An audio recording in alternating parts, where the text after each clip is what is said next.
पाकिस्तान और इंग्लैंड के दरमियान पहले टेस्ट में पाकिस्तान को बदतरीन शिकस्त के बाद कुछ चेंजेस किए जा रहे हैं। चेंजेस ये हैं कि कुछ खिलाड़ियों को बाहर किया जा रहा है, मतलब ड्रॉप किया जा रहा है, और कुछ खिलाड़ियों की शमूलियत के चांसेस है, जिसमें सरफहरिस्त जो नाम है वो कामरान गुलाम और इमामुल हक है। लेकिन ये कहा जा रहा है कि साबिक कप्तान बाबर आजम को भी सेकंड टेस्ट के लिए ड्रॉप किया जाएगा और उनकी जगह जो लेंगे वो हैं कामरान गुलाम। पीसीबी ने कामरान गुलाम को कॉल दे दी है। और कामरान गुलाम, आपको थोड़ा बताता चलूं कि ये कौन है। इन्होंने फर्स्ट क्लास क्रिकेट में पिछले 2 सालों से मुसलसल ये परफॉर्म कर रहे हैं। इन्होंने एक सीजन में रिकॉर्ड 1200 रन भी बनाए हैं। इन्होंने डोमेस्टिक में, जो हालिया डोमेस्टिक हुआ, उसमें इन्होंने 2 सेंचुरीज स्कोर की पूरे टूर्नामेंट में, और बड़े बेहतरीन बैट्समैन है और 31 साल इनकी उम्र है।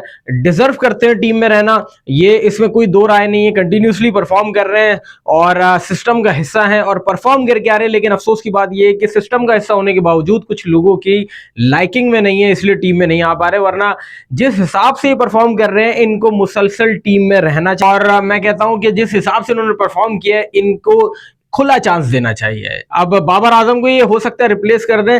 अब बात की जाए बाबर आजम की, तो देखें बाबर आजम की परफॉर्मेंस दिन ब दिन घटती जा रही है। फॉर्म उनकी है नहीं और तकरीबन 18 टेस्ट हो गए बाबर आजम की तरफ से, हमें परफॉर्मेंस नहीं दिख रही। ये वो बाबर आजम है जो हर मैच में जिनका 150 तो पक्का ही होता था, जिसने दुनिया भर में अपना नाम मनवाया, जिसने दुनिया भर को बताया कि मैं एक बहुत बड़ा बैट्समैन हूं। लेकिन बुरा वक्त आया है, हर खिलाड़ी पर आता है, ऐसी बात नहीं है। विराट कोहली हो, सचिन तेंदुलकर, राहुल द्रविड़, ब्रायन लारा, जितने बड़े बड़े खिलाड़ी गुजरे, उन सब पे बुरा वक्त आया और सबको टीम से कहीं ना कहीं ड्रॉप किया गया। उसके बाद उनका मुतबादिल ढूंढा गया और फिर उन्होंने कमबैक किया। बाबर आजम की जहां तक बात रही, मैं समझता हूं कि बाबर आजम को रेस्ट करना चाहिए। बाबर आजम से हम इससे ज्यादा एक्सपेक्ट करते हैं, क्योंकि कंटिन्यूसली क्रिकेट खेल रहे हैं। पिछले 6 सालों से तो कंटिन्यूसली वो क्रिकेट खेल रहे हैं और परफॉर्म कर रहे हैं। लेकिन ये जो साल है बाबर आजम के ऊपर खासा मुश्किल गुजरा है। कप्तानी के लिहाज से भी बात करें, कप्तानी के भी मामला हुए, उनको कप्तानी से हटा दिया, फिर दूसरी बात कप्तानी पर लाया गया, उन्होंने फिर कप्तानी छोड़ दी, या हटाया गया या प्रेशर किया गया, वो एक अलग बात है। लेकिन उनके बल्ले से अब रन निकलना बंद हो गए हैं, जिससे टीम भी अब इफेक्ट होना शुरू हो गई है। इफेक्ट ऐसे होना शुरू हो गई क्योंकि जाहिर सी बात है, बाबर आजम एक रीढ़ की हड्डी, एक बैकबोन कहलाते हैं टीम का।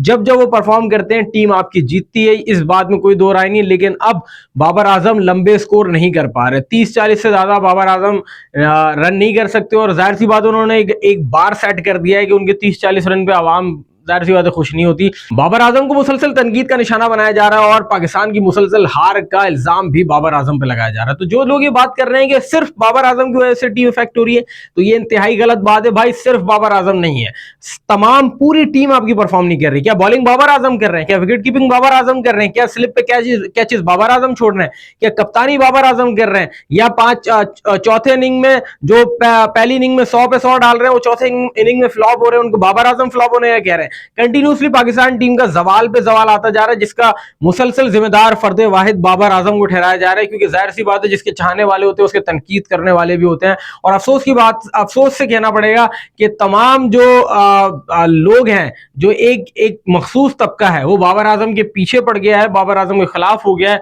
भाई बात यह है कि तमाम खिलाड़ी, जितने भी दुनिया में बड़े खिलाड़ी जिन्होंने बड़े नाम बनाए, उनकी फॉर्म गई है और वो फॉर्म में वापस आए। इसका एक प्रोसेस होता है जो बाबर आजम को समझना चाहिए और जो पाकिस्तान क्रिकेट बोर्ड को भी समझना चाहिए। ठीक है, सेकंड टेस्ट से ड्रॉप कर रहे हैं क्योंकि ये जीतना बहुत जरूरी है।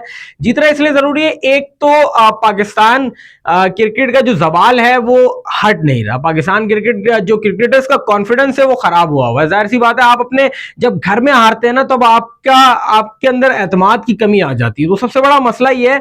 और अगर बाबर आजम मसला लग रहा है, तो जाहिर सी बात है पाकिस्तान से बढ़कर कोई नहीं है।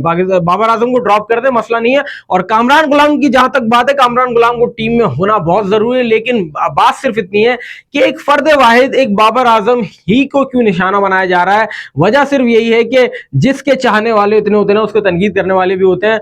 क्योंकि यार देखिए, एक इंसान मुसलसल परफॉर्म करता जा रहा है, साबिक खिलाड़ियों को भी हजम नहीं हो रहा। अहमद शहजाद जैसे लोग हैं जो मुसलसल बाबर आजम के पीछे क्रिटिसिज्म किए जा रहे हैं, क्योंकि बाबर आजम वो खिलाड़ी है जिसको विराट कोहली के साथ कंपेयर किया जाता है। और अहमद शहजाद का सिर्फ चेहरा कंपैरिजन किया जाता था, बाबर आजम के स्टैट्स कंपेयर किए जाते हैं।